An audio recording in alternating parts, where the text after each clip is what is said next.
હાલો મિત્રો, આજ તો આંબેથી કેરી તોડીને આપણે બધા મિત્રને કહેવાનું છે કે આ કેરી કોઈ ખાય, કેમ કે જોઈએ પૂછીએ આપણે કોઈ ખાય કે નહીં. હા ભૂપેન્દ્રભાઈ, આ કેરી કોણ ખાય? આખી કાશી કેરી છે, કોણ ખાય અત્યારે? હે ઇનામ? એલા ભાઈ પકાભાઈ, તો તમે ખાઈ જતા હોય ને તો આપણે 500 રૂપિયા ઇનામ દેવાનું છે. લો 500 રૂપિયા દેવાના છે પકાભાઈ ને. પકાભાઈ ખાઈ જાય તો નમક. હા ઓ બોકટી 500 રૂપિયા દેવાના છે ભાઈ. ખાટી તો હોય જ ને, આખી ખાવાની છે ભાગ નહીં. કાધે રાખો ને પકાભાઈ, ગાય ગા ભાઈ. આ 500 રૂપિયા દેવાના છે. મારે કઈ મફત નથી ખવડાવવાની તમને.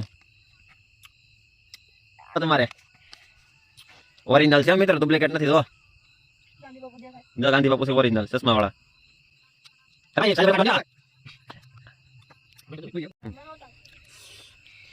એક બટકું છે ભાઈ.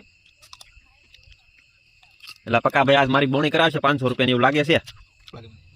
કાંઈ વાંધો નહીં, બીજું હું ભાઈ ચેલેન્જ કરી 500 રૂપિયા તો દેવા જ જોઈએ ને. લો 500 રૂપિયા પકાભાઈ.